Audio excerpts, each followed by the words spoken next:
মুসলিম উম্মাহ, আমি কি তোমাদের মাঝে, আমি কি তোমাদের কাছে আজকে দিন পূর্ণাঙ্গ, আমি কি তোমাদের কাছে পরিপূর্ণভাবে দিন পৌঁছাইতে পারছি?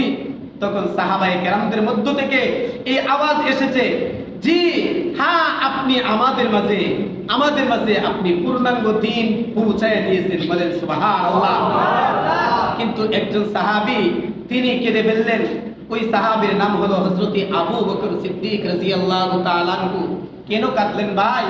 রাসূল করিম সাল্লাল্লাহু আলাইহি ওয়াসাল্লামের দুঃখের দিনের সাথী, সুখের দিনের সাথী, সর্ব অবস্থার সাথী ছিলেন হযরত আবু বকর সিদ্দিক রাদিয়াল্লাহু তাআলা আনহু। যেই মাত্র নবীজি বললেন, হে মুসলিম উম্মাহ, হে আমার উম্মতেরা, আমি কি তোমাদের কাছে ইসলাম পরিপূর্ণভাবে পৌঁছাইতে পারছি?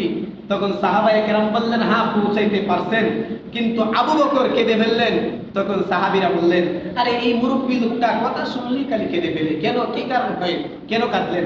তখন বললেন, আরে আমি কেন কাঁদলাম, আমি কি বুঝে কাঁদলাম, তোমরা যদি জানতে তোমরাও কাঁদতে।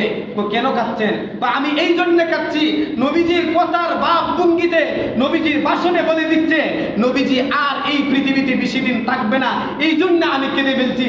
সাহাবায়ে কেরাম আবু বকর সিদ্দিক রাদিয়াল্লাহু তাআলা আনহুর কথা শোনার সাথে সাথে সমস্ত সাহাবায়ে কেরাম কেঁদে ফেললেন। বলেন সুবহানাল্লাহ।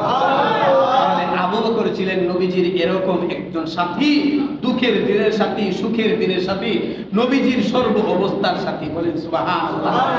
নবীজি শুধু এই কথাই বলেন নাই যে আমি তোমাদের কাছে পূর্ণাঙ্গ দিন পৌঁছাইতে পারছি, হ্যাঁ, বা সাহাবায়ে কেরাম বললেন পারছি। তখন নবীজি বললেন, আল্লাহ তুমি সাক্ষী থাকো, তোমার বান্দারা বলছে আমি পূর্ণাঙ্গ দিন পৌঁছাই দিয়েছি। তখন বললেন, আমি পরবর্তী উম্মতের জন্য আমি তোমাদের কাছে দিয়ে যাই, তোমরা পরবর্তী উম্মতকে, পরবর্তী মুসলিম উম্মাহকে এই দিনগুলো এদের কাছে পৌঁছায় দিবে, যেন তারা বুঝতে পারে যে আল্লাহর হাবিব সাল্লাল্লাহু আলাইহি ওয়াসাল্লাম পূর্ণাঙ্গ দিন আমাদের কাছে পৌঁছায় দিয়েছে।